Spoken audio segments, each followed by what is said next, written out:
Pues, como les decía, la crónica del halconero se trata de una crónica redactada por un cortesano que representa un punto de vista peculiar, concretamente el de un caballero. En el contexto del reinado de Juan II, fueron varios los autores que tomaron la pluma para escribir. Uno de ellos, precisamente, es Álvaro de Luna, nuestro protagonista, que escribió el libro de las claras y virtuosas mujeres. Es evidente que la inspiración a todos estos personajes les llegó de dos grandes modelos. De la obra de Boccaccio, de Claris Mulieribus, y el Corbacho fue usado aquel como los que se decantaron por la defensa de las mujeres. Féminas es el término que utiliza aquí nuestra amiga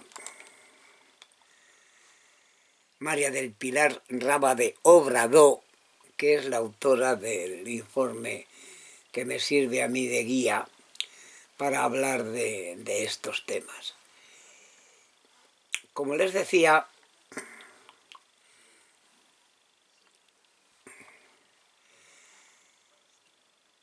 la imagen que el halconero de Juan II tenía de la mujer es la imagen que se puede hacer extensiva a aquellos que formaban parte de su grupo social, que era al fin y al cabo el que se colocaba al frente de la sociedad del momento.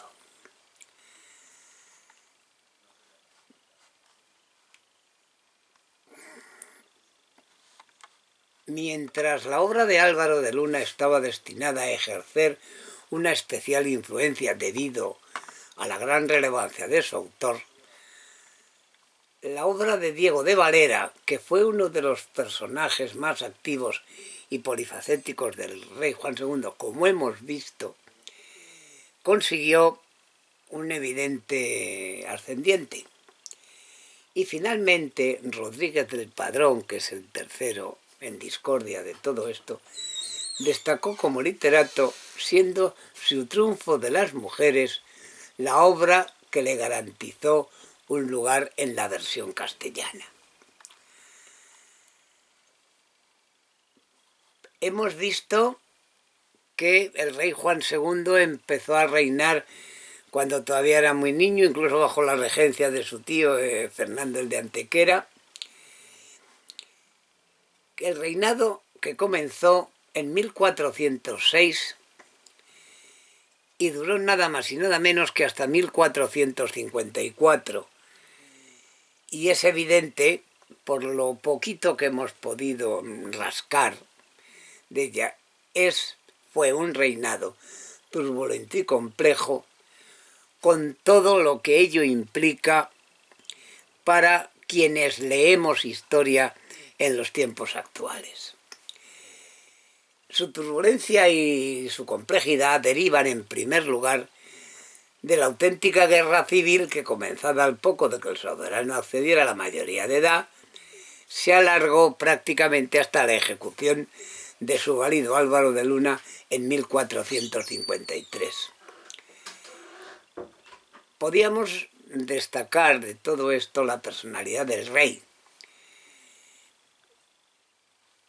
Y sin embargo, si destacamos, también choca profundamente con la personalidad de su válido, naturalmente arrolladora, que dio lugar a que fuera ambicioso y además odiado por la nobleza. No podemos olvidar la constante injerencia de los infantes de Aragón y además las crónicas del reinado han insistido mucho en la paradoja que supone el quehacer historial, porque hay un control muy riguroso del poder regio y además el hecho de que el reinado no cuente con lo que puede denominarse una versión oficial definitiva. ¿Dónde nos lleva esto?